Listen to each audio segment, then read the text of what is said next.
Before we let you get back to the show, I thought you'd like to know VCPR has managed to raise $30 this hour, which should keep us on the air for another 15 minutes at least. Thankfully, due to the generosity of the people at DeLeo and Furax, the fascinating show Legal Review will still run. But now, back to the pressing issues. Actually, before we let you get back to the show, I'd like to say something. I know that public radio may not seem very important in an era of poverty and famine and immense personal greed, but I can assure you it is. And not just because I say so. Look at the facts. 15 of the last 37 American presidents and 47 vice presidents have appeared on VCPR in the last month. 33% of all Nobel Prize winners started out in public radio. Without public radio, we would never have discovered gravity, or the pizza, or the fact that a lot of people love to hear themselves rattle. Anyway, sermon over. I hope you folks at home understand how passionate we are about public radio, and it has nothing to do with the fact I got kicked off the networks. That was very moving, Jonathan. Back to pressing issues. Where is the creep? Put him on! Hello! As you may know, you're on VCPR and this is Maurice Chavez. That is, I am Maurice Chavez. That's Chavez, not Chaves or Chavis. This isn't a game show. Sorry about the upbeat opening. This isn't a game show. It's a political and social debate on free radio, without adverts. And I'm still Maurice Chavez. Hi! Next up on Pressing Issues, we tackle one of the most important issues in our country today. The issue of perception. Not credit card fraud. That's deception. But we're talking about perception. How we perceive the world. These are optimistic times we're living in. A time of go-getters and doers. Our hero is the entrepreneur, the shaker and the maker. Positive thinking, we are told, is everything. Think it and we can do it. Or can we? Let's press the issue. Now, personally, some days I wake up and I look out the window and I think it's great to be alive. Other days, like payday or my ex-wife's birthday, I want to hide under the pillows and cry. But that's me, a man of contradictions, as my therapist said. He was a Jungian. But whatever. I'm Maurice Chavez. And on our panel right now, we've got three very contrasting views about the issue of positive thinking. On my right, I have Gothic artist, vampire hunter, and, in his words, man of the night, Konstantinos Smith. Konstantinos, hello. Greetings, mortal. I hope this is good. I'm missing a seance to be here. You don't sound excited to be here. No, man. I'm mind-numbingly depressed. It's great. Okay, I'm going to have to interrupt you there. And on the left, I have positive thinker extraordinaire, a man who dragged himself up from the gutter, Jeremy Robart. Hey, the ghetto, not the gutter. I didn't live in the gutter. I lived in the ghetto. I'm a survivor, not vermin. I'm from the streets. Okay. Hey, I can teach you how to be a survivor, too. All of you. I can help everyone. I've got what they call a gift for communications. I can help you all realize that gift. Make something of yourselves. Realize your dreams. I'm like a high school counselor. I'll show you your potential. It's easy. All you have to do is follow my simple program on audio cassette or VHS. Okay, not right now. This isn't a commercial. And if you're not going to underwrite the station, I can't let you read these blatant plugs. People pay for that. Hey, everything in life is an opportunity. When I was in jail, I got the idea for my current business. And look at me now. I got offices in Vice City, Bogota, Lebanese, and Jamaica. If I can do it, I can help you make something of yourself. You could be just like me, a success. Enough, no more. Not a word from you until you are called upon again. It's a 3-stage process. Learn, start, doing. Shut up! I'm warning you, this is my show. You shut your mouth. Shut it now and keep it shut. Do not push me, you shiny suited prick. Do not push me. Hey, you have to dress to impress. I cover that in my program. People make judgments on who you are based on your appearance. Scientists say we form 98% of our opinions on a person in the first half second we meet them. Hey, and if scientists say it, it must be true. I teach you how to live that. Enough! This is pressing issues. Enough now, okay? Enough, please, no more. Okay, my last panelist is someone without a plan to sell. Without a program, but with a beautiful message. So it says here. Vice City Civilian of the Year for 1985, Jenny Louise Krapp. Hi, Maurice. This is such a lovely studio. Thanks. How are you doing? Great. In fact, I'm fantastic. Did you see the sunrise this morning? It was gorgeous. I've been smiling all day ever since. Okay. Now let's get with the policy of ladies first. And since you seem to be the most pleasant person here, Jenny, let's start with you. You seem like a very happy person. Oh, I am. Really? Why? Well, life's great, isn't it?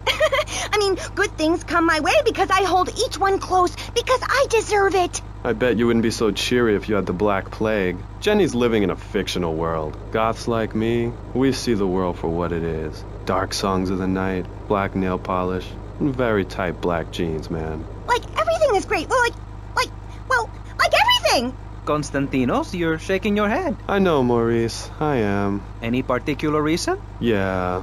What then? There's only one thing good about life. And what's that? Death. Death? Yeah, and dying. That's good too. And black. And the moon. At least when you're dead, you can go around as an astral body and visit places like New Orleans. I love New Orleans. It's really hot and depressing. Oh, death is good. Is it? Yeah. What? If you're going to inherit a lot of money? Yeah, no, I mean, yes, but also if you can be positive and upbeat about things. I mean, like my parents were brutally murdered a few years ago, yeah, and I was really bothered, but I kept smiling and I got a lot out of it. I'm a much better person today having dealt with that. They were killed so I could have a great personal experience, and I see that now. Lucky bastards. I wish someone would kill me. Then I could hang out in a graveyard all the time instead of just on weekends. I know I'm really lucky to have the opportunity to learn about life. You can't control everything in life, so start a day with a smile and you'll end a day with one. What do you start a day with, Konstantinos? Usually with a pint of blood at dusk. Then I light some candles and cry. Okay, moving on before we're all sick. No, Maurice, I do, because I won't be constrained by you. Life is cheap, man, and then you die. If you prepare for the afterlife now, you will be able to summon spirits. That's the truth of the pentagram, man. How profound. You've obviously got a lot of important things to tell the world. The world is a lie, man. Only darkness is truth. I am very much like Vlad Dracul, born in Sixiora, 1431. You're scaring me. I wish you would smile and be happy. Okay, right. This isn't going that well. Look, Hey, can I say something? No, I'm still pissed off with you, you shoulder pad wearing shyster. Hey! Back down, Buster, before I bust your balls. No confrontation. As they say in the movies, I'm a man of peace. I'm done killing. Work with me. What do you want? A broken nose? Some speed in your eye? You're pushing me, man. I'm Maurice Chavez. I know who you are. You used to be a clown. I saw you at a bar mitzvah once. You had a great act. What, did you get tired of kids kicking you in the shin? Still, you were a first-class talent. I was? Yes, great. But you lacked something. I did? Yeah, confidence, friend, confidence. You were all shot up with nerves. I'd like to be all shot up with embalming fluid. That can be arranged. We're talking about me, not Mr. Constantino Smith. Yes, confidence. It's where it all begins. Positive thinking. What are we talking about today, Maurice? I forget. Morality, no. Violence, no. That nutty guy without any clothes. Yes, you're right. Positive thinking. Exactly, friend. We're talking about you, Maurice Chavez. You couldn't cut it as a clown, but you're great, and I mean great, as a public radio host. It takes a lot of work to be uppity and self-important all the time. Every cab I go in, the guys love you. Hey, thanks. Hey, don't thank me, thank yourself. You've learned something, then you started something, and now you're doing it. That's what it's all about. It is? Yes, you thought your way to success. It's a 3-step program based on studying successful people. Like me. Or maybe learn start doing is a little too intense for you. Maybe you should just think, hold that thought, complete. I never had anyone complain about that program. Stop that. Hey, I engage with you, friend, and you're exchanging with me. I cover this in my second tape. One is a positive action as practiced by successful people like salesmen or prostitutes, and the other is a negative action as practiced by failures like winos and judges. What? Stop interrupting me. You gotta open your ears and close your mouth. It's very important. I tell my old lady that all the time. I say, hey, I don't want to hear no complaining. I come home with piles of cash every night and all you do is bitch. The learning starts in here and ends when we open this. Doing is a whole other story, but we'll come to that. Now, all you have to do is call me right away at 866-434-SELF, and for just one monthly payment, I will change your life forever. I promise you. I'll supply you with all the materials you'll need to completely change the way you see the world. Guaranteed. Oh, so stop right now. This is a debate program, not an infomercial. Hey, that's a great idea. Listen, friend, I mean this in a friendly way. Debating is a yes or no proposition. You need to open your mind to the maybes. We're discussing like friends, not debating like enemies. You see the difference? Yes, I do. I think it's so much fun to be on the radio. I'd listen more, but someone stole my radio when they killed my foster family. I hate everyone, apart from the undead. They're the only ones you can really get along with. Well, that's a start. But even you, Mr. Long Hair and Pale Skin, I can change your outlook, guaranteed. That's so great! Like puppies! I saw some dead puppies once. Konstantinos, I've noticed you have a lot of negative thinking. Why the goth lifestyle? Well, some say life is a tea party for zombies. Also, when you only wear black, everything matches. In fact, I'll keep wearing black until something darker comes along. It's a known fact that the best poetry is written when you're horribly depressed. Hey, listen, I wrote a haiku.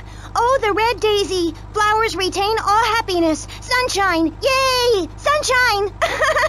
You sound like you'd enjoy my program Motivate, Demonstrate, then Motivate Again. Nobody ever complained about that program. You hug people and you laugh like you never laughed before. Let's get back to the topic at hand, eh? I've had enough of this weirdness. Jenny, let's start with you. How do you maintain such a positive outlook on life? It says in your bio that some awful things have happened to you. I don't think anything awful has happened to me. But it says here your parents were brutally murdered. Mommy? Where's Mommy? She's just fine. She's probably taking a nap. You're like my bad doll, Mr. Livingston. He's a bad doll. Bad doll. Not like my other dolls. My mom's great, though. Thanks for asking. Okay, wow. You're psychotic and dosed up to the eyeballs on tranquilizers. If it's psychotic to be happy, then I guess I am. A stalagmite grows an inch every 1,000 years. That's slow and painful. That's how I want to live my life. If you can't see the misery, stay out of the kitchen. You may have noticed this Ankh tattoo. It's Egyptian and represents the breath of life given in the afterworld. It's my key to eternal life after death. Hey, why don't you carry your keys in your pocket like everyone else? Because only that which is burned or scratched into your flesh comes with you to the afterlife. I bet my ex-wife will be there waiting for me in the afterlife. The bitch is crazy. Hey, can you put a hex on my ex-wife? Like some kind of spooky voodoo or something? I do dabble in the dark arts and magic. I ain't talking about magic like pulling a rabbit out of your ass or pulling quarters out of your ears. I'm talking voodoo. You know, dance around with a chicken voodoo. That bitch was a grass. Why does everyone assume that just because we're goths, we're weird? I don't know. The hood, cane, black fingernail polish may have something to do with it. When is the last time you seen the sun? It's been over 18 years since I was out in open sunlight. I only leave the house if it's raining or if I need milk. Exactly. Listen, I was just like you at one time, except I didn't wear makeup. That would get you a firm beating where I grew up. I'm happy to give you a sample of my course, Learn, Start Doing. I promise you'll run out and buy some colored clothing and listen to some music other than people groaning on and on for half an hour about how much it rains in Manchester. Life is what you make of it. Look at me. I got a condo, a hot tub, a lot of girls. Listen, you're really bringing me down, which is hard to do. I've been to the other side many times. Sometimes I barely come back. It's all about astral projection. Like right now, I'm projecting myself into the women's bathroom at the fairgrounds. Hey, that's a good trick. Maybe you and I should go into business together. Oi, look, I've had enough of this love fest. You're a motivational conman, and you are a maniacally depressed loony with anemia. You guys should hate each other. Did you say love fist? Those guys are so super. Listen, I just wrote another poem. If I had a flower for every time I think of you, I'd walk forever in a garden. And I just wrote a poem too.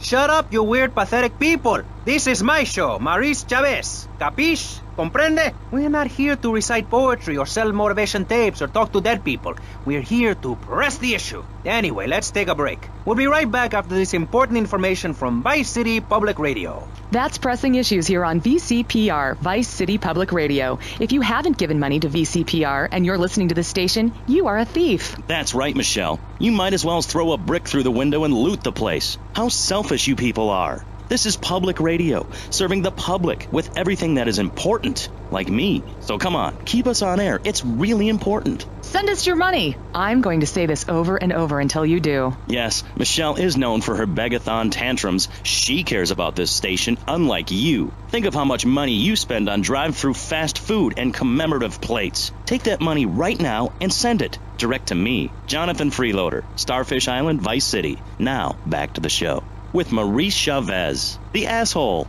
You're correct. He is an asshole. I'm Maurice Chavez. Welcome back. I used to be a performance clown. Now I'm running a debate show. Funny how things turn out, eh? Or is it?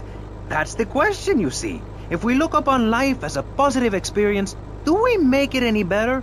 That's what we're discussing right now here on Pressing Issues. Free radio with free ideas. Just keep those donations pouring in. Don't sell out to corporations. We all need a voice. Really, we do. And today, right now, we're giving a voice to 3 very different people discussing positive thinking, a healthy mental attitude. We've got a goth depressive, we've got a very happy orphan, and we've got a motivational speaker with a number of systems. So let's start with you, Konstantinos, you strange, creepy creature of darkness. Have you got a positive mental attitude? I like to think so. Oh, really? Misery and suffering, it's everywhere, man. And I actively want a fatal disease. What bad can possibly happen to me? You could win the lottery. The lottery, that's for people with hope. I don't enter the lottery. You could. Damn, you two, help me here. I think he's great. I think he's really sweet. I love your hair. It reminds me of a big shaggy dog with long, greasy, straight hair. You know, Chavez, this weird goth guy, he's got a point. I mean, in many ways, what he's talking about is covered in my 3-step program, Tape 17. Motivate, demonstrate, then motivate again, Part 9. Facing home truths. You see, we all have to face up to a few home truths. I'll never be prom queen. Jenny will never have her parents. You'll never make it in the entertainment business. It's about realistic goals. I can change your life.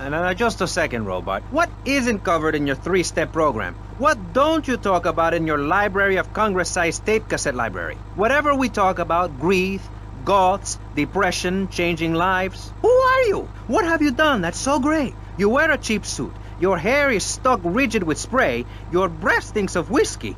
You look like you sell drugs to people. You're a joke, buddy, a bad joke. Oh, now this is getting personal. I come on your cheap-ass show, I spare my valuable time, I cancel several important speaking engagements, I talk to thousands of VIPs in order to spread a message of hope. And this is how I get treated. I get insulted by a man with dandruff, I get slandered by a guy who couldn't amuse a birthday party of 9-year-olds, I get attacked by a guy who works on a volunteer radio. This is not volunteer radio. I earn a salary. How much? How much do you earn, Chavez, big man? Tough guy with a microphone and a cheap jacket, and a look that says my highest hope in life is to work in a bookstore? I'm a go-getter. You're a cheapskate. You're a fraud with nothing to tell people, and no way of helping people. Excellent. I'm really loving this. I hope one of them gets killed. Shut up, dork. All the bunnies are stabbing each other. Shut up. I have a condo, I have a hot tub, I vacation in Aruba. Vacation is not a verb, moron. Yes, it is, because I'm a VIP. I'm very important. And I'm a teacher, a wise man, not an opinionated dolt, a naysayer sitting on the side of life criticizing others while all he can do is get a crappy gig down at a moron station. A man who lives with his mother. I'm between apartments. And I'm between mansions, Buster, from helping people. Do you know how good it feels to be me? Do you have any idea at all how great it feels to wake up and realize you're a rich and talented, important person and in a waterbed with mirrors on the ceiling and more girls than you can imagine? And every time I step outside the door, I can choose which car to drive. If I choose to drive, I have 5 chauffeurs. No, you haven't. Yes, I have. Sweep it under the carpet. That's my motto. If I can't see it, it's not there. Look, I hate to burst your bubble here, but I know you live in a very small apartment overlooking the gasworks. You ain't a big shot. You ain't even a medium shot. You're an asshole. A creepy jailbird who doesn't know the first... I have a message. I can save lives. I'm a savior, my friend. I have a gift for communication. And this is how I get treated. I get insulted, I get paired with a pair of retards, a guy who's afraid of the sun, and a girl dosed up to the eyeballs on antidepressants. Sweetheart, I can get you something much better. These pills are very strong today. Maybe I took too much accidentally. Oh, well. This chick is out of her mind. I thought I was going to get to help people on the radio, to demonstrate my program, to help you, Chavez. Those people on the phone said you were a desperate, lonely man on the edge. Leave! Leave right now! Get out of my studio. Go get your own radio show. Go save some other people. Hey, I'm not leaving till I have the opportunity to save people and sell some tapes. You could call right now and send in the money order. Soon you could have a luxury condo and a waterbed and a suit made in Singapore based on the latest Italian style. Enough! Enough now! Shut up! Hey, vampire boy, I'll give you $20 if you can put a hex on Chavez. Dark forces, I summon you to me. Banish these weaklings and mental inferior ones from my presence. Shut up! No, you little snotty-nosed prick. What? Your shoes got lifts, Buster, I can tell. Hey, lift this hairspray! Oh, my nose! Daddy, stop bleeding. This costs a lot of money. I'll sue you into jail, asshole. Stop fighting, please. I hate it when we fight. Can't we have a group hug? Hit me, man. I like it. Oh, my damn nose. Oh, stop crying, baby boy. oh, Who are you gonna tell, huh? Where's your 3-step program now? You think I'm a little wimp now? You wanna be rude about pressing issues now, eh? You think you a tough guy from the gutter now, eh, my friend? You think you can screw with me, with Maurice Chavez? What you thinking, asshole? I'm sorry. Please don't hit me again. I love your show. I think I understand this positive thinking. And that was pressing issues. I think we covered a lot of ground. We learned all about how to press the issue. And remember, if at first you don't get hurt, hit the guy very hard in the face with a paperweight. It just worked for me. And I feel like $1 million. Let's tell you a little bit more about exactly how public radio is financed and quality programs like Pressing Issues come on the air. Don't go away. That was Pressing Issues, and this is Vice City Public Radio. We hope you're enjoying the show as much as you're about to enjoy listening to me and Jonathan Freeloader. Hello, everybody. Hi, Jonathan. How are you? Heartbroken, Michelle. Why, Jonathan? Why? Well, because it seems people just don't care anymore. I mean, where are people's priorities? We have campaigned tirelessly for public radio for literally months now, and the station is still in trouble. But a man with a hygiene problem puts on a pop concert, and suddenly everyone has money to hand over to starving kids they've never even met. I think it's a disgrace. Yes, people are very shallow. Like you? Exactly like me. But radio is much more important than food. I've a good mind not to let them go back into pressing issues this time. You have to give us some money. It's a disaster. That's what it is. What's wrong with you people? Please. We're struggling to pay for our second homes here. And I've only had 3 vacations this year. You poor, poor man. Let's get on with the show. Remember, call now. Please. We need your money. Urgently. Thanks, guys. Hello, ladies and gentlemen, and welcome back to Pressing Issues on VCPR. That's Vice City Public Radio. Radio which gives the public exactly what they want. High-quality educational programming about serious topics, and the consistent reminder that the world is going to hell in a handbasket if you don't give us money. Remember, Vice City Public Radio is commercial-free because it is funded entirely by donations from our listeners and corporate sponsors. So if you're enjoying the show, why not make a contribution? I'm Maurice Chavez, and this is Pressing Issues. Pressing Issues is a roundtable discussion group in which we ask self-important people exactly what they think about things, and then they argue amongst themselves for a bit, before leaving with views more extreme than when they came in. Only joking, ladies and gentlemen. This is a show founded on the ancient Greek principle of enlightened debate and the American principle of free speech. Or is that the ancient Greek principle of feeding wise men hemlock, and the American principle of being annoyed and loud so nobody can get a word in? I forget. Only time will tell. Now, the subject we are discussing right now on Pressing Issues with me, Maurice Chavez, for your enlightenment and enjoyment is a very serious one. Public safety. In case you haven't noticed, Vice City is not a very safe place. These are troubled times. We are a troubled people. Some would say we are a people at war with ourselves. Others would say we are at war with reality. Those who live in other countries and strive to own our fast food restaurants and quickie marts would say we are a bloodthirsty bunch of crazies who let children buy guns from the supermarkets. Another opinion is that it is the fault of society, that, as Plato said, people don't mean to kill each other. It happens because they are poor or desperate or really thirsty or in need of a vacation or something. Another view is that we are all a little confused and really should stay at home, lock the doors, and forget about everything as quickly as possible. So, let's press the issue, eh? Sitting on our panel right now, we have 3 divergent opinions. 3 separate islands of insanity in a rolling sea of stupidity. 3 wise men following very different stars. To my right, to everyone's right in fact, we have Congressman Alex Shrub, the youngest state congressman ever to be elected by Vice City, and now a respected man in the Capitol. Mr. Shrub got elected because he has great hair and says things that make you nod your head.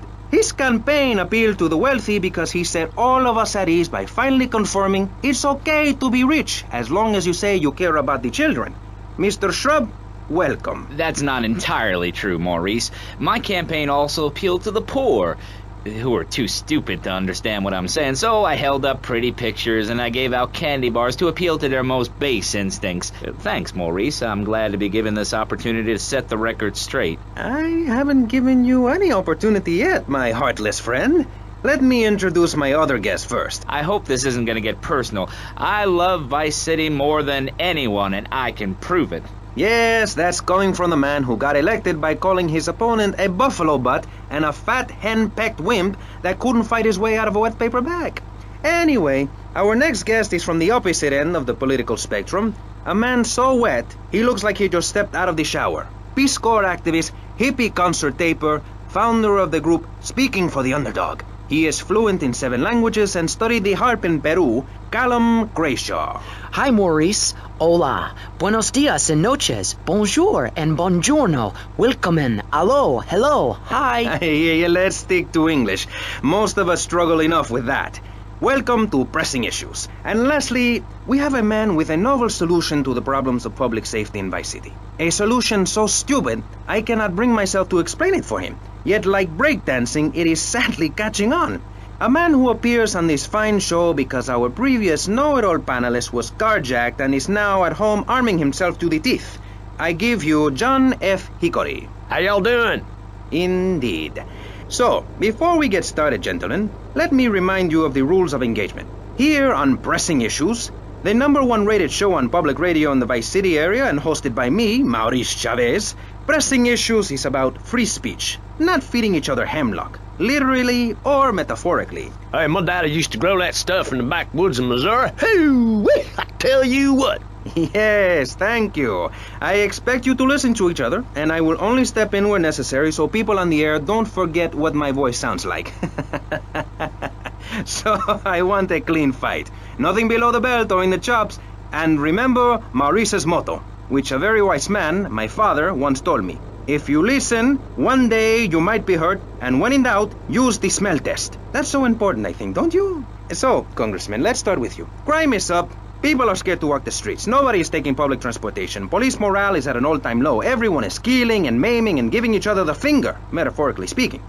Do you think the government is doing a good job? Absolutely. Those statistics are interesting, but like all statistics, they are also irrelevant. Let me give you a better statistic, Chavez. In 1980, when I was elected, you were, according to the intelligence gathered on you, a man with no mission. You worked as a clown at birthday parties, corporate functions, bar mitzvahs, and go-go bars. You, realizing that you were a hollow man that can only take on the personality of others, decided to become an actor. And despite going up for 17 auditions that year, you only got work as a fluffer in a sex ed video. Your tax returns show that you earn less than $2,000. Suffering from anxiety, you attended group therapy for a year and considered getting a sex change. An idiot liberal felt sorry for you, and now you host your own radio show, write a newspaper column that lines my birdcage. You've got an ex-wife and attractive girlfriend, although she's married to your best friend, and you're on top of the world. So answer me this. Can you really say the years of living under my administration have been bad for you? We are not talking about me. This is Pressing Issues, not Pressing Maurice. Yes, excuse me if I may. Can we get to the part where we press the issue? You see, that's what's wrong with this city. Liberals just want to open the floodgates, let anyone in and make you, the ordinary, hard-working men and women, pay for the pleasure. Well, you have my permission to beat them with sticks. We won't prosecute. You'd be doing us all a favor. Free love, wig out, don't work, make love in the field, and listen to rock and roll or whatever you call it. Meanwhile, Grayshaw, I know your father. He's made a lot of money, which makes him a great person, but for every good conservative, they end up having some wacko commie kid just back from a vacation in the Orient who wants to share. Go take that sharing business to Cuba or Canada or somewhere. I don't have a trust fund or a rich daddy. I know what it is to be poor and to look at the world from the other side. I slept my way to the top. If you two would stop hooting and carrying on, I have a plan that will save Florida from the yellow-bellied snakes that want to slither into this great state from all places north. Oh, look. Stump-jumping Jethro is using all 3 of his brain cells to talk. Enough! We've just started and you have proved yourself, Mr. Shrub, to be just as they said. I grant you, 1980 was not a high point in my career, but I never applied for a sex change. I was merely in an exploratory phase, and besides which, Saul the wheat-free clown was a funny act. Once voted best up-and-coming dietary restricted comic act in the whole of Vice City. I tried to take it to the Catskills, but Mount Scary Large was full. Besides, we are not talking about me, we are talking about you. Actually, if I remember correctly, you didn't win. Mary the meat-free mime won. In fact, under legislation I am proposing, all of you vegetarians would be kicked out of Vice City. We were given canines and bicuspids for a reason, to open packages of potato chips. Hey, don't get me wrong. I always hated that bitch. What's funny about a woman not eating a hamburger? Or miming saving a chicken from the slaughtherer's hands? Or her big act, I am a milk cow, a lactating machine for your breakfast cereal. How do you think a little kitty enjoyed that on his birthday? Not very much. There were tears, not laughter. I can assure you, vegetarian performance art must be stopped. Jumping Jehoshaphat on a pogo stick. You city slickers got more issues than a newsstand. Can we talk about public safety here? I ain't got all day. What? Is there a corn on the cob eating contest you have to get to? Get some chitlins and grits in the oven? You got a date with your sister, eh? Hey, be nice, man. I just wanted to talk a little politics and you made it all personal. Right. Let's all stop bickering, especially you, Shrub. I've got my eye on you. Public confidence is at an all-time low. Nobody feels safe anymore. Just the other night, I saw a man running amok with a gun shouting he needed to defend himself. Gun sales are up, book sales are down. What do you think, John F. Hickory? Please, press the issue. All right, that's better. Sticking to the matter at hand. Well, it's quite simple, mister. Immigration is to blame. People are flooding into our state from all over America. Trash. It's quite simple. They're bringing their highfalutin, uppity, out-of-state ways and corrupting the place. Ruining it. That's why I and my organization propose we take Florida out of the Union. We start anew as our own country and ban people from Missouri or Kentucky or Philadelphia or any of them fancy places from setting foot on our soil. You think what? Have you been snorting blocks? Have you read the Constitution? Yeah, I sure have. It talks about freedom. Freedom for Florida from the stench of people moving here to retire or go on vacation. Build your own damn theme park in your own damn state. Florida theme parks is for Florida people only. That's what I say. I mean, I don't go to Alabama to visit a theme park, so why do they come here? Mr. Hickory, your views are a little extreme. Plus, I don't believe there are theme parks in Alabama. Then they should stop coming down my way and build redneck land or whatever. Damn redneck hicks ain't got no class. My views ain't extreme, mister. They're common sense. And what a lot of people would say if they have the guts. If you keep letting people immigrate here from all over the so-called United States, guess what? There's no more room. We'll be piled on top of each other like they are in Australia. What we're going to do soon is build a river of freedom, a river of hope, a river which runs from the coast to coast and cuts us off from the 47 states of wastrels and bad influencers to the north. We are going to cut Florida off from the mainland of our oppressors and float out to sea. Then, the nation of Florida will be free to start over. There'll be no long-ass lines at the log flume or the pirate shipwright when I take over. You and the kids will be able to ride the rides all day. We will have a roller coaster for each and every Florida family. You know, you're bordering on treason. What you are saying is a very naughty thing, and only because here on Pressing Issues do we believe so wholeheartedly in free speech are we allowing it. It's the truth, my friend, the damn truth. And before you start, I am not a racist. I hate everybody irrelevant of other issues, but I especially hate Yankees, by which I mean anyone from Georgia or further north. Build your own theme parks, buy your own sun, grow your own damn mosquito-infested swamp, pal. We're gonna build ourselves a river. FBI, CIA, I don't give a damn. They can't stop us. You shrub. You yellow-bellied, tie-wearing, bribe-taking hypocrite. What have you done for Vice City up there in Washington? I've ensured important tax breaks for gun retailers, real estate developers, and I've cut the cost of policing, saving the city 2% or 25 cents per household over a 6-year period. At the expense of society. Think of the little people. Poor people have no voice in this city. Every time I find a park to meditate in, someone brings in a bulldozer and builds condos. The madness must stop. So you suggest we just stop making babies? People need a place to park their boat and trailer and to put their swimming pool. You're beginning to sound red, and by that I mean you prefer a hammer and sickle over a hamburger. I'm not little. I'm 5'5". It's time for corporations and all of capitalism to step aside for naturalism. You're not saving this planet. You're spending it. Your credit is no good here. We can't afford to loan you any more of our nature. Those are our trees. I only wish I could be around a little longer to enjoy it. I feel so old. Someone must take my legacy. I must train a little me. How old are you? I'm 23, but I feel much older and wiser. I know everything. I've seen a lot of the world. What does the rest of the world have to tell us about how to do things? Build more trains? Have people elect their leader rather than an elite electoral college? Ride a bike to work like a Girl Scout? Or a clown with dietary concerns? No thanks, Vladimir. I'll agree with that. People from other countries are good for nothing. That's why we have to keep teaching them a lesson. I tell you what makes a real man. A truck to pull stuff and a couch to think on. I'll tell you.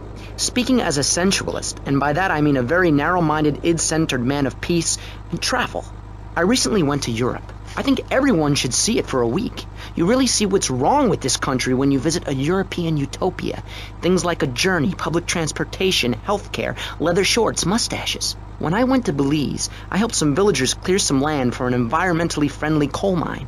We've all got to make some sacrifices if we're going to get anywhere. My dad gave me the money to set up an exciting trust there. But how does that help the people in Vice City from worrying about whether they are gonna get robbed? What drives a man to just take? What we need are more after-school sports like choir or drama so people can learn to express themselves properly by singing or pretending to be a tree. Have you ever heard a whale sing? It's a lonely form of beauty and some very ancient wisdom. Helping people to help themselves with drama and choir and flowers and my dad's money. Listen, trust fund Tommy, your ideas are pathetic. It's no wonder that mankind has woken up one day to find me in charge, amigo. Mr. Shrub, you got elected on a campaign promising to reduce taxes to zero. But under your stewardship, we've seen taxes go up by 20% and services decline. Nobody is interested in your statistics, Chavez. Let me tell you something, pal. I'm better than that. I will not, I shall not, I cannot stoop to your level. They assured me this was a show that understood politics, where we could debate things mano a mano, and I find myself having statistics hurled at me like so much stale confetti. We cannot boil people down to numbers. You have no idea, my friend, what it takes to serve, the sacrifices I've made to help my country, to help Vice City, the complexity of government, the hideousness of my wife, and the way her thighs grow like our national debt. Oh, sure, some people like that, but not me. It's a nightmare, my friend, and I have it thrown back at me by an ingrate like you. I could scarcely get up in the morning. And with that outrageous revelation, let's take a quick break to tell you something very informative. You're listening to Pressing Issues on Vice City Public Radio. Over to you, Jonathan. Hello and welcome back. I'm Jonathan Freeloader and you're listening to VCPR. This portion of Pressing Issues is brought to you by Ammunition, a proud supporter of public radio and our community. We hope you're enjoying Pressing Issues and the way it challenges your view of society. Unfortunately, public radio in Vice City is under pressure. That's because we're better than everyone. You can't hear this kind of hard-hitting, long, drawn-out programming anywhere else. But you have to give money. That's right, Jonathan. Money is important. It can be exchanged for goods and services, like getting a hip replacement or funding a starving child in Australia. I feel all covered with flies right now. Call us, pledge your money, give 10% of your income. That's all we ask. And for that, you know everyone can be educated on the important things we discuss on VCPR. 10% is a really small amount. I remember when I was volunteering in Central America, to make myself appear less shallow, the native peoples would give you 10% of their land for a pair of mirrored sunglasses. And they would run around me saying, chicle, chicle, which is Espanol for pretty woman. It was very spiritual, like waves. Absolutely. But remember, this radio station could disappear. The voice of unprofitable radio could be silenced. One day you wake up, roll over, and she's gone. You go into the kitchen, there's a note scrawled, the sound of a taxi leaving in the distance, a thunderstorm rolls in. It's a metaphor for my haircut, or this pledge drive. Yes, the pledge drive. Become a member. Only members or people with radios can listen to this radio station. Now back to Pressing Issues. Shouldn't we give out the phone number? Like I tell the children at the library I volunteer at, look it up yourself. Know you can't go to the bathroom, and stop crying.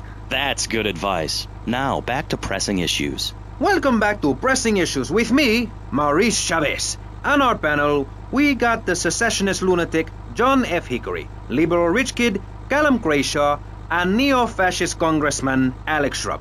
Gentlemen, welcome back. Let's start with you, Mr. Hickory. Why the F? For Florida. I'm a patriot. I've even got an orange grove tattooed all over my groin. Excellent. But back to the matter at hand. Public safety. How do we get guns under control in this city? By giving everyone hope, a dream of a better tomorrow, by encouraging people to grow their own root vegetables. What's the satisfaction of holding a gun in your hand when you could be holding a hoe, planting seeds in a peasant village? Keep your hoes and seeds to yourself. We don't need gun control. If you read the Constitution, it's a sacred document that should not be changed. Under our Constitution, women couldn't vote, but the liberals come in crying crocodile tears. We need to get scaremongers and non-believers men like you, Chavez, under control. I've got a good mind to have your funding removed. We don't get any funding. Yeah, exactly. Well, good. You won't see a penny out of me. You've got to stop spreading these lies or I'll whip you myself. I'm not afraid. The Constitution asserts a man's right to bear arms and armed bears and all points in between. Whoever heard of a gun or a bear causing problems? This is all cocky pop or whatever that word is. It keeps the place safe. Trouble is caused by unemployment, and unemployment comes from poor economic performance and lazy people. If you had a job, would you steal a car? Of course not. And if you had a high-rise condo, a mistress, and a seat on the board, would you run around graffitiing your name all over town and making a nuisance of yourself, spinning on your back and popping and locking and... Not a hope. It's simple. If you don't have a job, starve. Get out of my constituency. By force if necessary, and starve. That is quite simple. Are you really saying that? Of course I am. Vice City is a growing city. Of course, there are going to be some growing pains, but what I tell people is this. Gather up your life savings, buy yourself a piece of swamp, drain it, and get rid of the damn wildlife. Then apply for planning permission. Pretty soon you could have your own retirement community or resort destination holiday place. You can start making money out of the boom, the shrub-inspired boom, and enjoy the kind of things sensible people have. Personal bodyguards, massive fences, and a bigger collection of guns than the other guy. It stands to reason. No, no, no, no. Keep them out of here. We do not want any more old folks. If there are any old people listening, go back to your homes. Florida does not want you. Please, die somewhere else. What's wrong with Nevada or Kansas? We want a river. We need a river. The Freedom River. And what about the other crimes? It seems car crime, fashion crime, drugs, everything is on the rise. Absolutely. Of course it is. When I was in Uganda, people were poor, but they were happy. The more you have, the less you have. And that's kind of what I'm all about. There's satisfaction in spending all day weaving a basket rather than just buying one at the store. At one point in Uganda, I saw a great lake of sand and a massive speaking dog. It was a dog of love, not of hate. It was a spirit journey. What are you talking about? I'm talking about hopes, dreams, the magic of television, especially public television. Puppets can say what men cannot. Yes, but how will that stop people taking baseball bats and pounding the living crap out of each other, as I saw in a Mother's PTA group meeting recently? Baseball is our national sport, our national pastime, joining together as men in order to reward the act of running around in a circle. I will thank you not to take its name in vain, Chavez. I hate that spring training. Who do those guys think they are? Coming here and getting in the way, showing us no respect, drinking our orange juice and seducing our women folk. Training your own home, mister. Our national game down here, my friend, is digging. Digging a big ditch. A ditch of hope, which will flood into a river of freedom. So far, we've dug 17 feet. We're almost free. Almost. When we are floating away in the Caribbean Sea, free to run things our way, singing Kumbaya in the sunshine. No school, no tax. Free barbecue and pinball for everyone. Sophisticated entertainment. Yes, but what about the little guy? What about the guy who is standing there saying, I like being part of America. I like it a lot. I get public radio. I can hear Maurice Chavez. I own a small one-bedroom home, a business selling flowers to people stuck in traffic. 3 or 4 radios, all turned on to VCPR. A dog, 15 ice cubes. But I don't feel safe. I'm worried about gangs. Gangs are a myth put out by the liberal elite to patronize and demean the working man. I mean, what kind of right-minded youth from a poorer background is going to spend his time stealing things and posing in silly clothes when he could be getting ahead with a minimum wage job and making his parent proud? The dream of America is to live in a duplex and share a yard. Why would anyone want to threaten that great future? Answer me that and I'll show you a green dog. And speaking for the underdog, the foundation I set up with my trust fund, we believe gangs are a valid expression of a people's identity, a grouping, a community within a community. Gangs are a way to be noticed in the boxy suburbs. You scream out. Rather than urinate at the edge of your camp like a proud native, we spray paint our names on the walls of the mall to ward off predators. And that's supposed to terrify people? No. We believe passionately in non-violent solutions to life's problems. Gangs have to learn to love, to be inclusionary. We'd award badges to good gangs and give bad gangs a silly hat to wear. It would give people something to feel a part of. Kill with kindness, not a garden tool.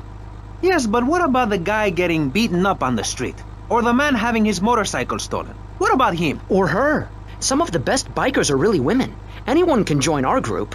This is about poor people getting together. But your father owns half of Florida. How are you part of the working class? Like I said, possessions are not important at all. I'll pick up a hitchhiker in my convertible any day. The other day I picked up a young woman and we discussed a non-violent solution to war. We called it peace. Your father is a great man. He's done more for the arms trade in this state than anyone else, myself included. And you shame him with the socialist, jiggery-pokery hootenanny. America needs hope, not songs that are supposed to send food to the poor. Songs will get you nowhere. This country needs something to aim for, like being rich and laughing at poor people, or being in government and laughing at the electorate. Now, Mr. Shrub, let's not make this personal. I appreciate your attempt to press the point, but we are here to press the issue. My city is in trouble. And I think we're not really providing any serious solutions. So far, we've got secessionism, rearing its ugly head for the first time in a century and a half. We've got ignore it, and we've got give everyone a flower. You're all a little unrealistic, yes? Come on now. Maurice? Not to say over-opinionated and moronic, Mr. Crashaw, how do we stop people running amok in the city with machine guns and heavy artillery? You've got to give a man a chance. Prisons are overflowing with wasted potential. Make the guilty men innocent once more. Free them from themselves. How? How on earth do you do that? Well, you could let them off. Marvelous. Great. That's a sensible plan. Then they wouldn't be guilty anymore. We've been doing that for years, you idiot. How do you think we keep prison costs down? They ain't by magic or cooking the books. We save that for education. But, as in most things, we in government are saving money so that you don't have to. When we spend less money on services, more goes to administration salaries and expenses, which helps make lives a lot less difficult for everybody. It's about sharing. Sharing your taxes out amongst the select few. That's why I worked so hard at school, so I could reap the rewards now. I thought you worked hard at school because the other kids laughed at you and called you a square. That's a damn lie.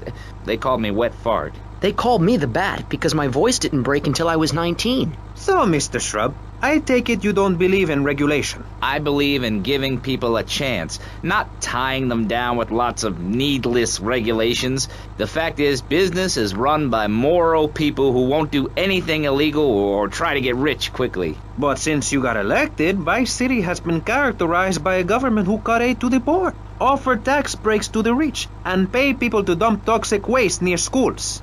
Yes, we've made a lot of progress.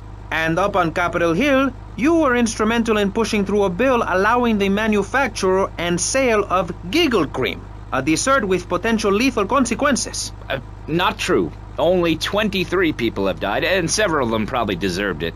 So, with people being set such a bad example by big business, how are they supposed to respect each other, to act safely in society? And how are they policed by a demoralized and underfunded police force? Well, I'm afraid that's apparently quite a difficult question, but my solution is easy. I'm going to talk for a long time about a subject not in any way related, and pretty soon people will forget all about it. I'll remind people that I have a great haircut, and that under my stewardship, Vice City has had on average 15% better weather than before, while crime rates only go up if you don't turn the graph upside down. Turn it upside down, and they have halved. Halved! Under me, Alex Shrub. Vote Shrub for president and you'll have a friendly face in the White House. A man you can trust. A local man who likes golf and laughing and photo opportunities at your store or place of business. Just send me a letter. I'll send you an automated photocopied response. We call it democracy, and that's where the money goes. Now, just a minute. Don't interrupt. Let me finish. But you're not... This man won't let me speak. You, Shorty, shut up and let me speak. I'm taller than him, ladies and gentlemen, by at least 3 inches, which means I'm a lot more respectable looking. Everyone knows politicians lie and steal and cheat, but at least with me in charge, you know I look good and I have a very supercilious manner. Besides which, I've been abroad, and I prefer it here because I'm a man of the people. Vote Shrub. You'll get richer, and you won't feel guilty about it. Enough! We're running out of time, and you completely failed to answer the question. I'm a professional. That's my job. And Mr. Hickory, what about you? All right, these problems are typical of what happens with an open border to the north. The state is filling up with trash. People who can't tell the difference between a swamp and a marsh. Guys who don't know the first thing about the legality of marrying within the family. That's why we need a river. People, I'm telling you, pick up your spades, go into your garden, start digging as deep and as far as you can. Pretty soon the whole state will be flooded and ruined, and then they'll have to leave. We must build a moat to the north or they will come down and ruin this great state. And Mr. Hickory, were you born in Florida? What a stupid question of all the cheek. Were you? Of course not. No one's been born in Florida since 1877, but I've been here for 5 years, which is a very long time. Yes, it is. A very long time. Almost as long as this show. Ladies and gentlemen, you're listening to Pressing Issues with me, Maurice Chavez, presiding over some of the least informed debate on the radio. In this episode of Pressing the Issue, we had Alex Shrub, Callum Crayshaw, and John Florida Hickory discussing safety. I guess you've all got to make up your own minds. Should we be as wet as fish or a corrupt money-grabbing thief? Gentlemen, I feel we really got somewhere, and that Vice City and people everywhere know a lot more than they did before we began. And now, over to Jonathan and Melissa to talk to you about public radio in your area. You're listening to VCPR, the radio station for disoriented and unrealistic college professors who wear fuzzy sweaters and find everything terribly interesting. I'm Michelle Montanius. And I'm Jonathan Freeloader. Public radio is very important. You may have heard my recent hour-long story about my hike in the park. That was fascinating and very important for everyone, even the blind. Play a selection, Jonathan. I think this is the part where I came to the big tree. I almost felt like I was there. You won't get this kind of nauseating detail on commercial radio. VCPR is 100% commercial free. Absolutely nothing interrupts your enjoyment of our fine programming and ability to tackle the important things like Jonathan's walk in the park. But we need you. Think of yourself as a member of this station, except you aren't allowed in the doors. That's an important metaphor for life. Yes, how wonderful would it be to own an hour of this radio station? We just got an enormous pledge from Farewell Ranch. That's great. Farewell Ranch is a great place to take your loved one. Just dial 866-9-BURY-ME. Remember, VCPR is commercial and interest-free. Donate your money now. Let's get back to pressing issues. Thank you, guys. So, we're back on Pressing Issues. Just one of many fine shows you'll hear if you have the patience to listen to public radio. Although thanks to the many awards we have won, Pressing Issues has extended playtime and is the #1 rated show in the Vice City area. I'm your very entertaining host, Maurice Chavez, a man climbing the broadcasting ladder at a rate of 6 knots. 6 years ago, I was a clown, and now I'm a success. Think about it. Imagine where I could be in 10 years. I could achieve anything. Anyway, morality. What is it? Why do we need it? Our ancestors, shortly after discovering fire, built tools to beat each other over the head and discover how to make meat to celebrate with afterwards. Then Columbus came over, shut down the Pilgrim discos. Why? All very confusing if you ask me. And you did. And I asked myself, that is a perfect subject for a region-wide discussion show. which is very lucky because I happen to host one. To discuss the subject of morality, we have firebrand preacher Pastor Richards, the head of the Pastor Richards Salvation Statue Organization, a group which plans to raise enough money to build a statue of Pastor Richards himself. We also have John Brown, leader of Moms Against Popular Culture, or MAPC. Or is it MAPS? MAPK? I don't know. We're deep in acronym hell right now. Or is it purgatory? And finally, we have Barry Stark, author of the book As Nature Intended. He's the editor of Vice City's Naturist News, and is working feverishly, it says here, to bring more nude recreation to Vice City. To protect the dignity of our other panelists, we place Mr. Barry Stark behind a divider. I'm naked back here. It's my right as a person. Yes. Let's start with the obvious, yes? Is it moral to be naked? Yes. You can't stop me. Well, I'm a mother, so I have to deal with this issue every day. My adorable kids have learned that it's wrong to be naked. When it's bath time, they know to put on a bathing costume. That's also the reason there are no mirrors in my house. Nudity leads to bad, naughty things. Maurice, if I may interrupt, I haven't worn clothes since 1982.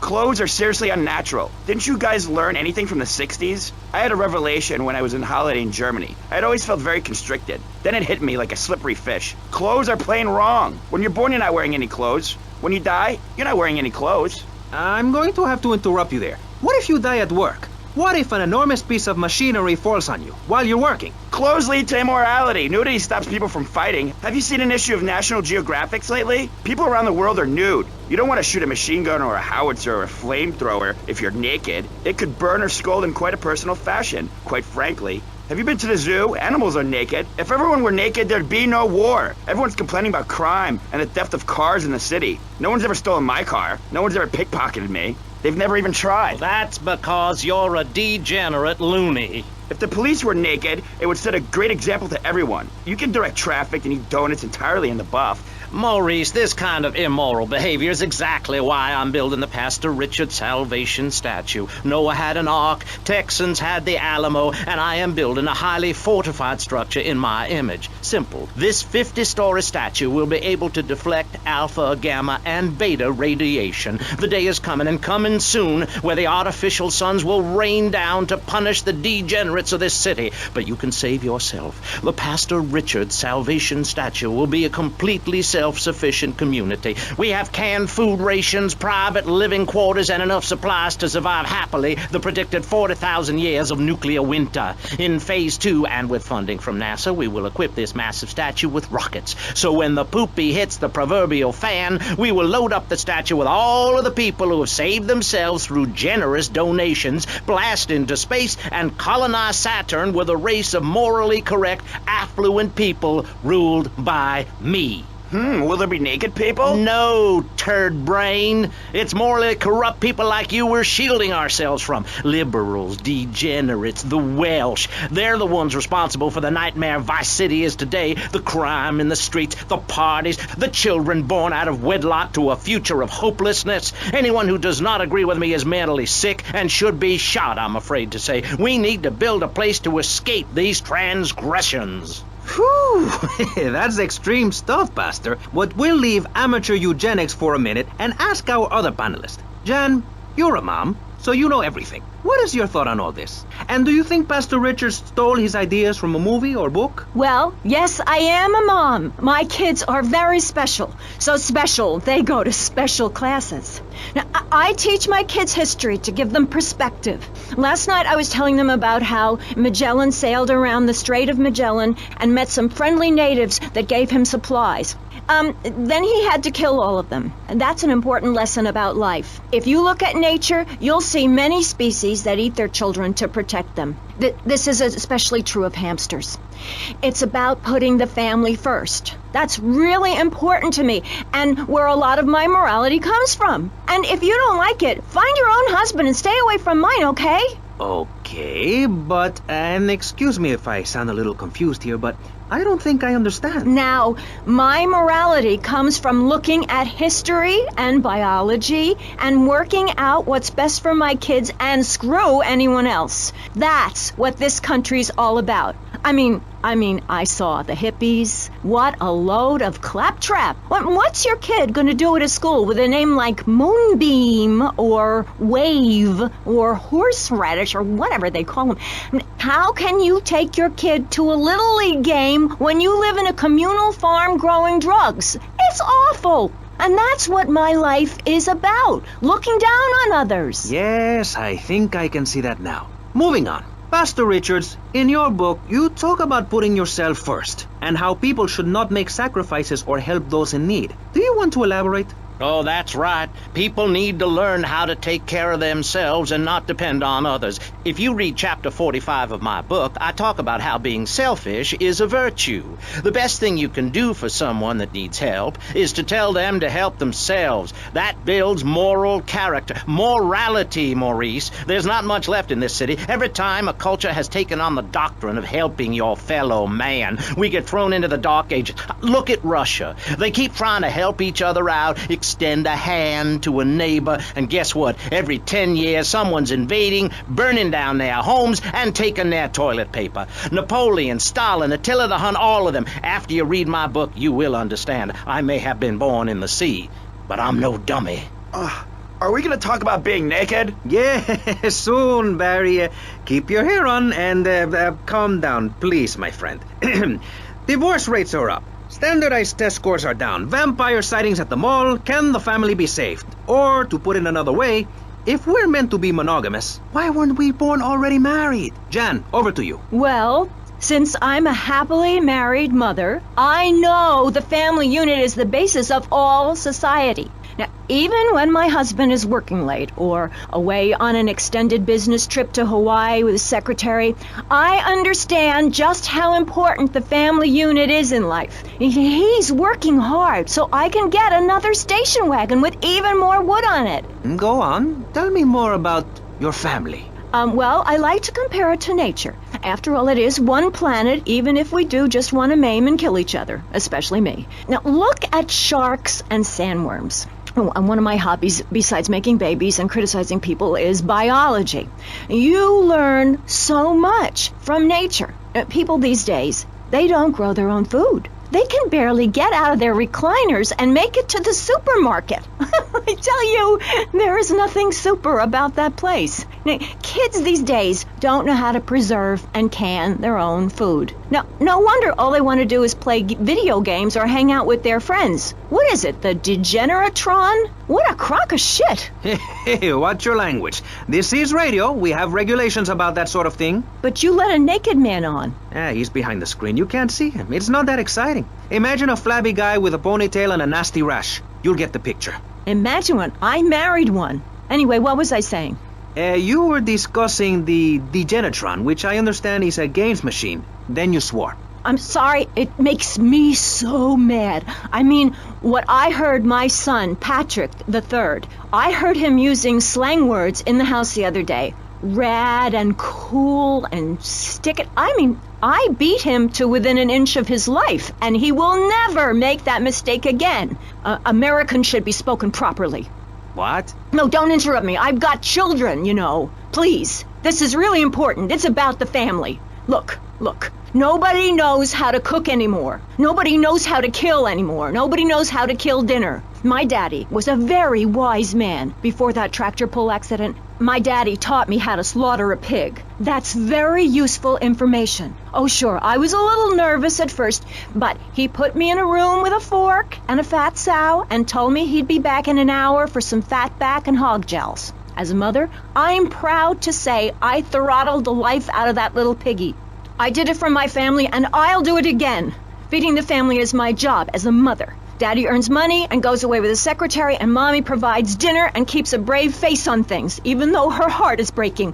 Where are my pills? Barry, you look like you've got something to say. I agree. Statistics show that families that spend time together naked are the best kinds of families. You see, social class distinctions disappear when everyone is naked. I can't tell if you're rich or poor, black or white. It doesn't matter because we're all naked. Designer clothes? Try designer nudism. My body was made by the best designer around. Mother Nature. That's why we're lobbying to build a naked casino in Vice City so old people can gamble naked and poor people can lose hope in the buff. It is written, chapter 23, verse 5 of my book, "He that gambles his money away is a fool, but he who believes in me will go to spend eternity in space with other affluent, well-to-do people." It's that simple. Do what I say and you won't have to think for yourself. Oh, but I think it is, Pastor. We look around, nudie clubs, discos, drinking. Do people want to be moral? Can you legislate morality? Can we tell people how to live their lives? Absolutely. Yes, of course I can. Just look at Prohibition or the Cultural Revolution in China.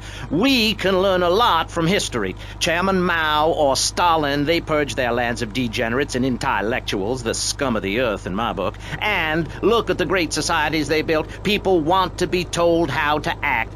And most people are idiots, and that's exactly who my teachings appeal to. This lawless, permissive society has no boundaries, and without boundaries, how do you know where the limits are? You have to know what's good and what's evil. You need someone to tell you so. Single moms have obese kids, it's a fact, while rich people have a lot of guilt, unnecessarily, in my opinion. I agree. I don't think these people understand just how hard it is to potty train. You have to give a treat when Precious makes it poopy. My kids are big-boned, and they eat prunes every day. But that's what's wrong with this country. All of this emphasis on being thin and healthy. When my children are hungry, I hand them a spear and send them out to the park to catch their own food. They're learning how to be self-sufficient. Yesterday, my youngest, Jono, killed the postman, but at least he was trying. So I gave him a cuddle. I told him to hit Daddy next time he comes home late, smelling of cheap perfume. Okay. It's time to take a break before we hear about any more criminal acts against government employees. You're listening to Pressing Issues. Morality is the subject at hand. Let's explain exactly how free radio without commercial breaks works. We'll be right back. You're listening to VCPR. Finally, a radio station for teachers and librarians. You've been enjoying Pressing Issues, but as is normal, you can't listen to an hour's worth of programming on this station without us begging for money. It's the bi-daily begathon here on VCPR, where we hold your favorite shows hostage until you pony up some cash. You know what's so great about VCPR? It's like a shining torch of cultural enlightenment for Vice City. In these times of darkness, when the hordes are so uneducated they can barely understand multisyllabic phrases like, "Clean my shoes better, Marissa, or I'll report you to the IRS," or dialectical materialism. Isn't it pleasant to have a patronizing voice on the radio? That's right, Michelle. With the way things are going under Reagan, at any moment the unwashed Huns from the Midwest could descend upon Vice City and enslave the poets and postal workers and force us to watch network programming. That is a frightening thought. But like many things in life, you can throw money at something and feel better about yourself. VCPR is your public radio station, but you have to open your wallets. That's right. If you pledge at the $1,000 level, you'll get tickets for In the Future There Will Be Robots at the Vice City Arts Center. People who see that show say it's difficult to put into English. That must mean it's spectacular. Yes, but if you don't give money to VCPR, we could be thrown back to the Stone Age. Liberals will be set on fire in the streets. Give now. Let's return to Pressing Issues. Over to you, Maurice, in the studio. Useless, talentless asshole. You're correct. He is an asshole. I love those guys. Really professional and living proof that all of the best talent isn't on commercial networks. These people do it for love, because they have integrity, just like me. We're back with Pressing Issues. I'm Maurice Chavez, winner of 5 public radio awards in the Vice City area, including Best Voice. On this show, we take complex issues and boil them down to simple ones so you can understand. On this segment of the show, we are discussing morality. Since the beginning of time, man has asked questions. Why are we here? What time is it? And is there a place around here a guy can get a drink? Early man, as seen in the cave of Lascaux in France, questioned the morality of making the mammoth extinct. I think we all know what happened there. Is it society's job to tell each other how to live? Recently, Vice City considered passing a public curfew that says nobody can be on the streets after 8:30 p.m. Of course, the bill didn't get passed, but it made people think. If you don't vote, you get morons in charge. Is that moral? I'm not sure. Let's press the issue. Children should be at home with their parents naked. A curfew makes sense. Do you know how much money I save not having to wear trendy clothes? Read a history book. At the creation of the universe, the Big Bang, everyone was naked. Even you. Why do we have to stay behind this divider? Maurice, please! Because nobody is interested in seeing your business. Because we have standards of decency which you are offending. Look at me! I'm jumping up and down! Oh, my goodness. Get back behind the divider. Please, I'm married. What's so wrong with me? Why do you hate me because I'm happy? Jan, give me a hug. I won't hurt you. And by the sound of things, your husband is doing the same right now with his secretary. No, we've worked through it. He was stressed. It's hard keeping a family together these days. Everyone, take your clothes off and feel what it's like to be free of bondage. Everyone out there in Vice City, take your clothes off. If this is the land of the free, let's start with our pants. Feel the wind from the air conditioning. Ugh, a breeze is so liberating. Thanks very much. Now, if you could get back behind that divider, Barry, please. Otherwise, I'm going to have to ask you to leave. Thank you. Now sit down. On pressing issues, we think it is very important to respect one another. To treat each other like we would like to be treated. I want a hug. If you don't like the United States, son, why don't you move to Russia? I don't understand people in America today. They call this a Cold War, but it's hotter than hell. Mark my words, any day now you're sitting in school passing notes and talking about the prom, when suddenly you look out the window and there are Russian paratroopers dropping in to take over. What can you do? Run into the woods with your friends? Call yourselves the Wolverines? Put twigs in your hair and try to beat back the Ruskies?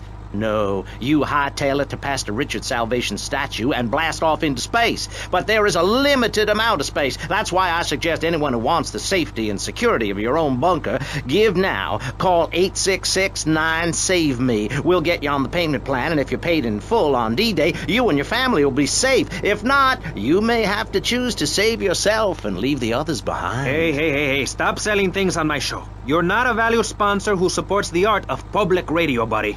I, for one, welcome our new Russian masters. We can learn so much from other cultures. Did you know in India, the women protest by setting themselves on fire? I tell you, next time the kids are screaming for ice cream and pop, I may just douse myself in kerosene. I use that as a threat to my kids all the time, so it's no wonder they're so screwed up.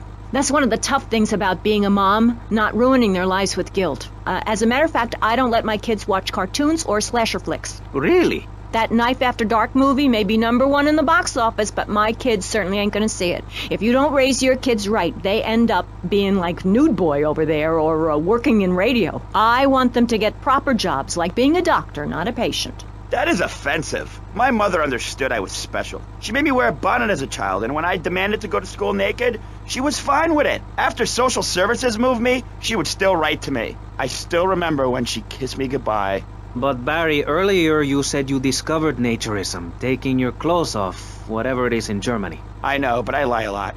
I've got a lot of personal issues. Look at me. Please, Maurice, I need a hug.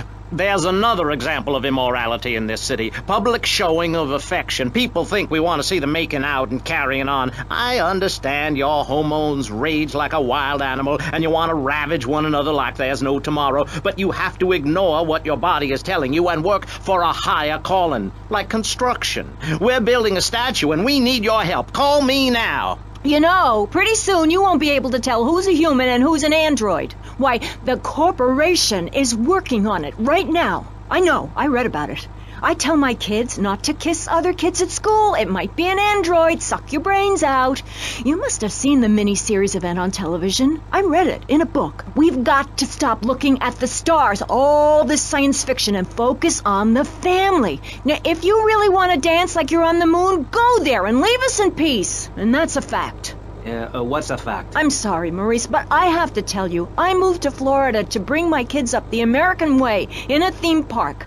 And that's just the kind of person I am, opinionated and moronic. I see. Well, this panel is certainly interesting. The issue is morality. Recently, rock artists joined together to provide famine aid to Alaska with the song, Do They Know It's the 4th of July? Critics complain it's immoral to meddle in the affairs of other peoples and cultures. Pastor Richards... What? What do you make of meddling in other people's business like an over-opinionated sociopath? Well, let me say that money could have gone to much better things, like reserving a place by my side in the Pastor Richard Salvation statue. But I digress and plug.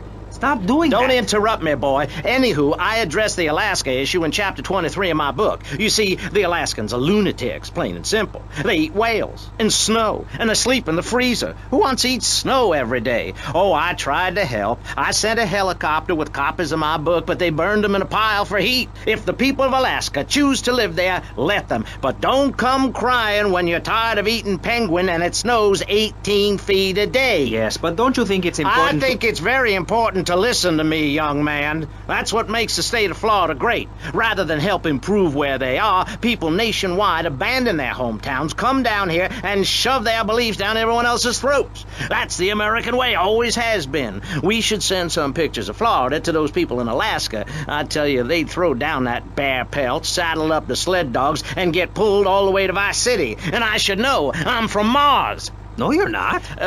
Mars, Alabama. I founded 3 colleges there. The problem with Alaska is that people don't get naked. If you can't work on your car, or play the cello, or use sharp knives in your birthday suit, then what's the point of living? Well, it is a bit cold there. People put on clothes when it's cold. We evolved without a warm covering of hair. That's a lie, sir. We come from the great meteor of truth. Clothes are a habit, like shaving and taking out the trash.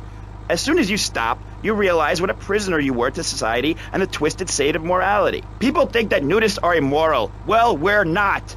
I'm married, I love my wife. In our commune, it's so wonderful to wake up in a big bed and go to breakfast clothed in nothing but a smile. What kind of people are there in your weirdo commune? Single people, families, elderly couples, teachers, politicians, and especially truck drivers. Truck drivers understand what it's like to be by yourself for days on end, with nothing but country music on the radio and a stick in your hand, shifting gears over and over. Truckers realize there's nothing to be ashamed of on the open road. Get naked and beat it on down the line. You've never seen a sense of community and morality like a nudist colony. We share everything, the cooking, cleaning, wives, a shared sense of what it's like to be a complete social outcast. Wait right there, Barry. I'm getting something through the cans. Headphones, that is. Yes? Yeah, okay. We just want to tell you a little more about public radio funding. We'll be right back after this. Hello, I'm sure you're enjoying our high-quality programming. I'm Michelle Montanius. Jonathan, I think it's time to acknowledge the people who are sending money in to shut us up and end this dreadful begathon. Here's a $10 pledge from Fran in Little Havana. Wow, you think she could have given more than that? Yes, mean bitch. I hope she dies an agonizing death. Absolutely, Michelle. And remember, if you want us to wish you well, dig deep and dig soon. That's right. At any moment, conservatives could vote to end our funding and place a fast food restaurant where our studios are. See, there are some people that think everything has to make money. It doesn't. That's why you should give now. Correct. Next week is Environmental Week, sponsored by My Batsu and the Vice City Power Corporation. And next month, we're celebrating Proust's influence on Vice City in association with the Degenitron. But for now, let's return to pressing issues. Remember, VCPR is an advertising-free zone, much like the moon or Times Square. Welcome back. The show is Pressing Issues. The subject is morality. I'm Maurice Chavez. Let's carry on pressing the issue. Now, when the Europeans were done ruining their continent with bland food and soccer riots and arrived in the Americas in the late 15th century, the subject soon turned to morality. You see, Europeans wanted to colonize America, so they had somebody to make fun of. The Pilgrims left England for the religious freedom in Holland, where they visited coffee shops, and after they packed up their ships with plenty of coffee, tea, and cakes to liven up the trip, they set sail for the New World, which they heard had a magnificent roller coaster. Once they got here, they were very hungry, having been on a ship for 65 days. So they ate for 3 days straight. Thanksgiving quickly became an annual custom. America was founded by people who wanted a place where they could tell other people how to live. And I'm a history major. But do we have the right? The question, is it moral to celebrate Thanksgiving, a holiday that is clearly about gluttony, annoying relatives, and awful casserole? Well, I for one love a casserole, and at my weekly meeting my congregation has a potluck. You see, a casserole is a lot like life, Maurice, and that's the basis of my philosophy. If you put a bunch of leftovers from the fridge in a pan and bake it, somebody'll probably eat it. It's like my book. You believe in your favorite sports team, then they get massacred. You believe in gravity, then it turns upside down on you. You love your favorite favorite TV show, then the network ends it with a lousy finale. But you can believe in me, and if you believe in something, support it. It's one thing to love something, but if you don't shower it with money, then just don't talk to me. Communism, don't make me puke my guts out, please. Well, I myself love casseroles on Thanksgiving. And the way to teach your children the rich history of America is through theme parks. I just love Pilgrim World, especially the part where you get to slaughter your own buffalo and take home the meat, or give the locals the flu while buying their land off them for a pittance. That's what children need. What is? Wholesome activities that benefit the family. Now, what good is it if a kid plays Degeneratron for 5 hours? Oh, sure, he's killing space aliens, thank you very much, but it ain't putting food on the table. And he's learning bad language, like bleep, bleep, bleep. When my family go out to dinner, we're starting from scratch, even if Daddy is working late, again. We build our own spears, smear ourselves in dung, and then wait in a swamp for something to come by. In the suburbs? I bet your neighbors love you. How long do you wait? Don't you get arrested? Hey, mister, I'm married. Look at the finger. It has a ring. I've got children, for Pete's sake. Stop eyeing me up. I wasn't. You were. I can see you undressing me with your eyes. Well, I tell you, I was a cheerleader and nearly a prom queen. And I could have married anyone, but I chose John. I chose him because he had a kind face and a rich dad.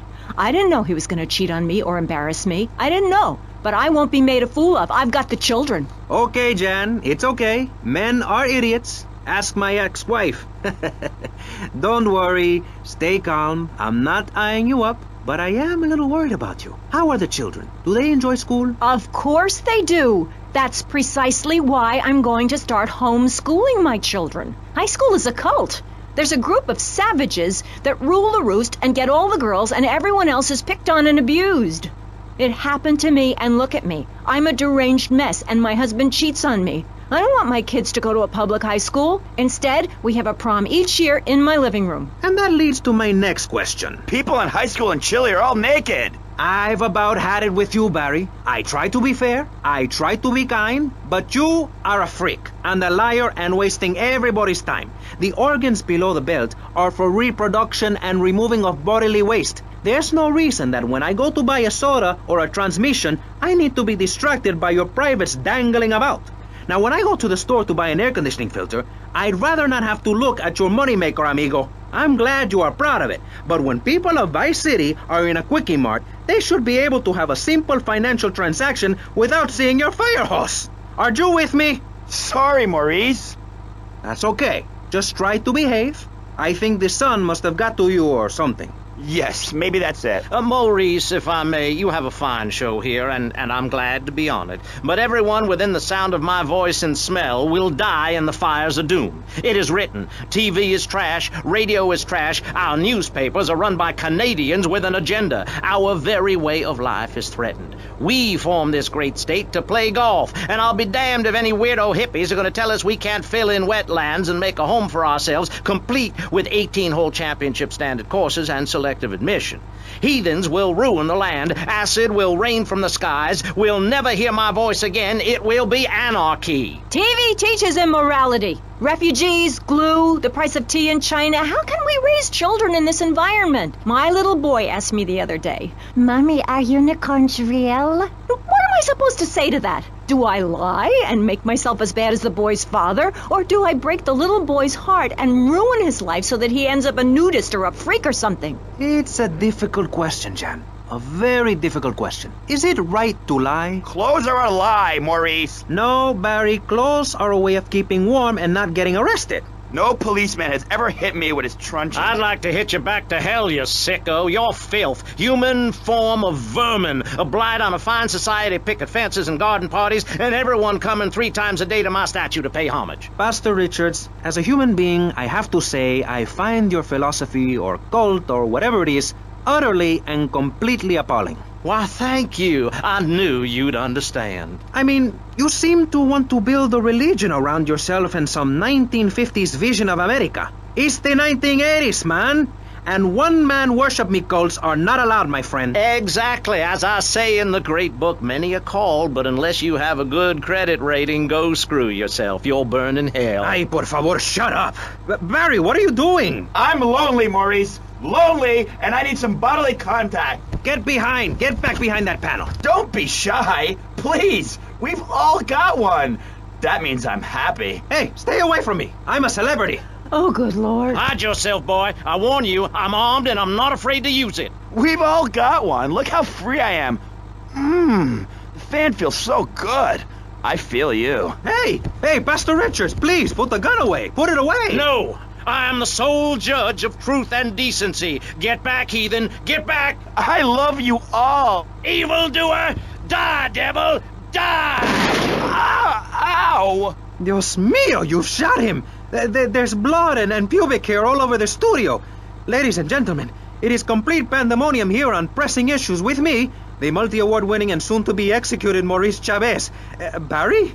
Are you okay? Are you alive? Stop the bleeding. It's down there. Do I have to? Can't you get someone else? Ay, Dios mío, she's fainted. No. Hold it. Harder. Oh, that's so good. I need mouth-to-mouth. Maurice, please. I might die. Okay. Excuse me, I'm only doing this to save your life. I don't want to. Thanks. I'm getting cold. Quickly. It's okay to use tongues.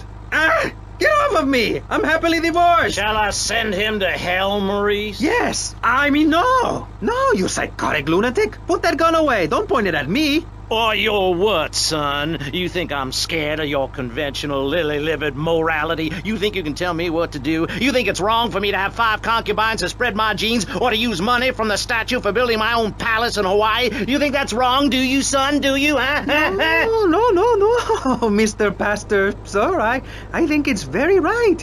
Very right indeed. You're the boss. You're in charge. You're the king. Damn right I am. Now, I'll tell you about morality. Morality is what I say is right, and immorality is what I say is wrong. You gotta understand this. I do. Oh, I'm bleeding. I need a proctologist. Shut it.